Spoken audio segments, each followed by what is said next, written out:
So, kamusta po mga ka-Streetwise? Ako po si Takero Miyamoto at welcome po sa aking munting channel. So, mga kababayan, ito, gumagawa na po talaga ng paraan itong si Bato. So, ngayon, alam niyo kung anong drama ni Bato ngayon? Yung drama ngayon ni Bato de la Rosa at saka ni Bongo, itutuloy talaga nila yung Senate hearing regarding po diyan sa Tokhang. At invited po si Duterte. Isipin niyo na kung gaano ka-bullshit 'tong mga kababayan. Sila yung inaakusahan, sila rin gagawa ng hearing para sa kanila. Oh, so tingnan niyo, ito, nakita ko lang 'to kanina, eh. Oh, tingnan niyo. Oh, just in, 20 minutes ago lang 'to 'no, nung na-screenshot ko 'to.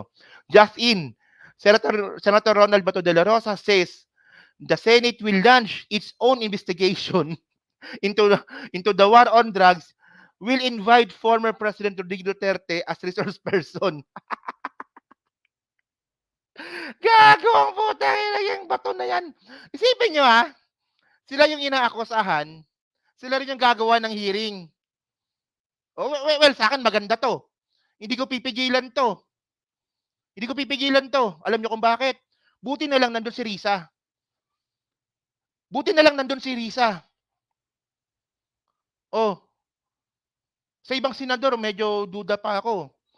Pero ako, naniniwala ako na kahit na puro pro Duterte yung mangyayari diyan sa hearing na yan, basta meron lang isang kumontra katulad ni Risa Hontiveros, basag po yan. Basag yan. Oh, so continue pa natin, sabi ko sa inyo napaka-bullshit 'no. Kaya pumapangit yung ano, kaya pumapangit yung imahe ng Senado dahil sa mga taong katulad ni Bato. Nagiging senador po sila hindi ng Pilipinas kundi po ng mga Duterte. Isipin niyo, Pangulong Duterte, bakit mo ginawa ang war on drugs? Sasabihin ni Bato. Para yan sa taong bayan, para matanggal ang mga adik. Oh, kita nyo! Gaganon na lang yan si Bato. Kita nyo, ang galing na presidente. Parang mga gago 'tong mga 'to. O 'di ba, bilang magsasalita si Bato, o 'di ba, 'di ba? O tama ang ginawa ng presidente. So hindi investigasyon mangyayari do'n. O panggagago ang tawag do'n. Nakita ko na, kung anong klaseng ano 'to, kung anong klaseng moro-moro gagawin nila dito, eh. Mr. President, totoo ba yung reward system? Yung reward system ano 'yan, putang ina, hindi totoo 'yan. Sinungaling 'yan si Garma. Sinungaling 'yan, girlfriend ko 'yan, binasted ko 'yan, gano'n 'yan.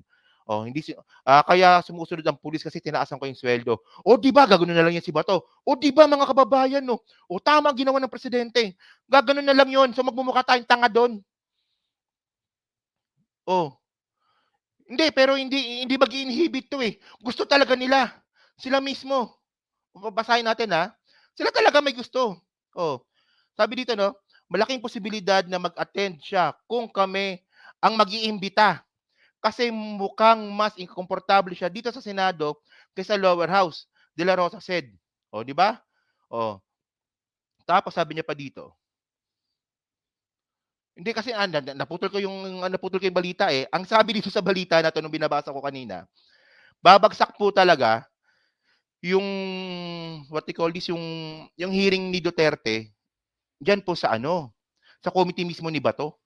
'Di ba baka nandito siguro, baka nandito. Sabi dito, oh, Ex-President Duterte ipapatawag ng Senado sa imbitasyon sa anti-drug war. So nabalita rin 'to kanina. So sabi pa dito 'no, ipinatawag ng Senado si dating Pangulong Duterte sa pagdinig sa Senado sa oras na simulan ang investigasyon sa anti-drug war sa panahon ng kanyang administrasyon. Ayon kay Senator Bato de la Rosa, pwedeng ipatawag natin kung sino-sino pa ang pwedeng maging resource person, pahayag ni De La Rosa sa phone patch interview ng mga reporter. So hindi ko makuha yung video, eh. Sabi pa dito, okay. Ginawa ang pahayag matapos ihayag ni Senator Christopher Bongo na siya, ng resolusyon para magsagawa ng parallel investigation sa giyera kontra droga ng nagdaang administrasyon. Sabi ni De La Rosa, hindi pa niya naabisuhan ang dating Pangulo tungkol sa planong imbitasyon sa Senado, subalit tiyak niya umanong papayag ito pag sila ang nag-imbita. 'Di ba? Oh. So papayag si Duterte pag ang nag-imbita si Bato. 'Di ba? So sabi pa dito, Wala pa, pero malaking posibilidad na mag-attend siya kung kami ang mag-iimbita. Kasi mas komportable siya dito sabi ni De La Rosa, oh, 'di ba? So, ito pa, basahin pa natin. Oh, okey. Oh, sakaling sakaling maihain ang resolution ni Go, tiyak na babagsak ito sa Committee on Public Order and Dangerous Drugs na pinamumunuan ni De La Rosa. Oh, ayan, nakalagay naman dito, eh. So, hindi sila mag-i-inhibit, sila mismo mag-iimbestiga. Oh, ewan ko lang dito kay Cheese, kay Escudero kung papayagan niya 'to. Kasi napaka-unfair naman. So, dito natin makikita yung political will ni Cheese. Importante kasi itong mga kababayan kasi tandaan natin, bago po magkaroon ng isang hearing on aid of legislation, dapat ito po ay, aprobado ni Cheese ng Senate President. So, posible namang maaprubahan ito, 'di ba, kung gagawa ng subcommittee. Kasi merong conflict of interest ito, eh. 'Di ba? So sabi dito, "Takero, paano kung may sorpresa si Cheese, may ICC dumalo para" yan, ayan din yan. Ayan din yan, 'di ba? Sige, continue pa natin. Tiniyak naman ni De La Rosa na magiging patas ang kanyang committee. So sila talaga. Ayan, sabi dito, tiniyak naman ni De La Rosa na magiging patas na kanyang committee sa oras na simulan ang investigasyon sa anti-drug war ng Duterte administration. Bullshit 'to, men. Bullshit 'to. Oh, isipin niyo, sila yung inaakusahan, sila rin mag-iimbestiga. Para namang para naman tayong niloloko ng mga 'yan. 'Di ba sabi ko sa inyo, wala silang plano mag-inhibit, eh.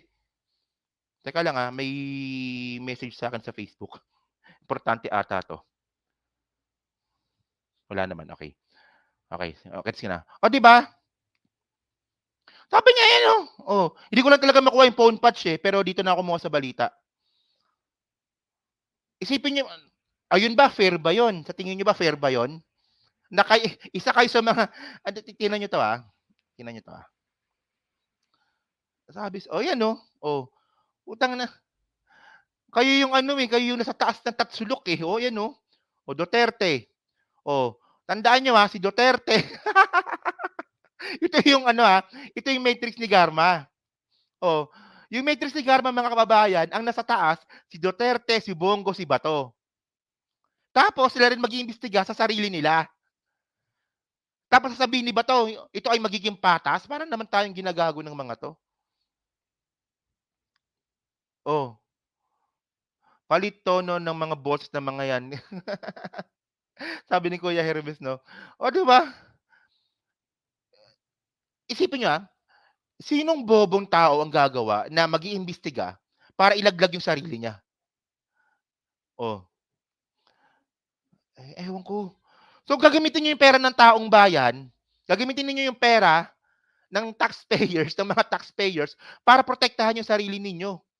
Gagamitin ninyo yung resources ng Senado para lang din sa inyo, hindi para sa taong bayan. Ang bullshit naman nito, men. Ang bullshit naman. So ngayon, natawa pa ako dito, 'no? Well, ano naman 'to, kasi parallel investigation ito. Pero kasi ang mangyayari kasi dito, magko-contradict ito sa ginagawa ng Quadcom.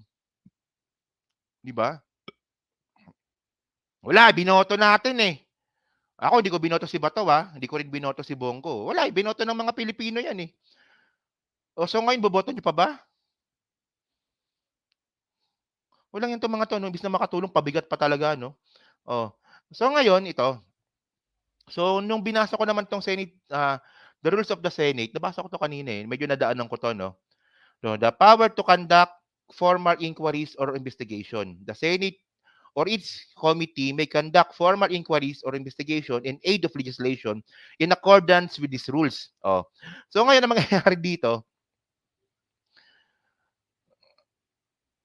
magiging ang mangyayari dito, para saan yung hearing? For aid of legislation din, magiging Yung hearing pala, para saan yun? So, para din ba ito sa aid of legislation? Hindi ko makita yung aid of legislation dito, eh. Ang nakikita ko dito is overlapping tsaka contradicting do'n pa sa ginagawa ng Quadcom. Oh, oo, pero si Robin binoto mo. Oo nga, tanga-tanga na nga ako. Binoto ko na nga si Robin, tanga-tanga ko talaga do'n. Walang yana yan. Naniwala ako sa parliament niya na yan, buwisit na parliament na yan. Oh, tapos nakita naman natin dito sa section 5, petition by senators. Oh, so ang mag-ano talaga nito is Senate President, yung mismong mag-aapruba dito. So napaka-sensitibo kasi nito mga kababayan kasi anong klaseng anong anong klaseng, desisyon ang gagawin dito ni Cheese, 'di ba? Personal interest of legislation, tama ka nga diyan. Oo nga 'no, personal interest of legislation talaga tawag dun, in aid of protection. Galing niyo, ah. So ang abangan natin dito kasi talagang desidido talaga sila, eh. So ang plano talaga nila dito is i-discredit yung Quadcom. Ewan ko dito 'no. So wala, abangan natin 'to kung matutuloy ba 'to. Well, kung matutuloy naman ito, okey naman. Pero wag sa committee ni Bato. Wag sa committee ni Bato, wag dun. Pangit yun, eh. So yun mga kababayan 'no, so kayo po diyan sa Team Replay ano nga po masasabi niyo nga po dito sa plano nga po ni Bato at saka ni Bongo, na sila mismo ang mag-iimbestiga sa Quadcom at invited daw po si Digong. So siguro self-explanatory naman na 'to na ginagawa nila ito para sa sarili nilang interes. 'Di ba desidido sila mapahiya, niyan wala naman silang choice, 'di ba? Isusugol na talaga nila 'no, 'di ba? Presenting abnormal hearing na naman sila, 'di ba? So 'yan 'no, so diyan po sa Team Replay, so pa-like, pa-subscribe, and then pa-share na rin po ng video po na 'to. So thank you mga kababayan, so next topic tayo 'no. So ito yung pinaka-topic natin, eh.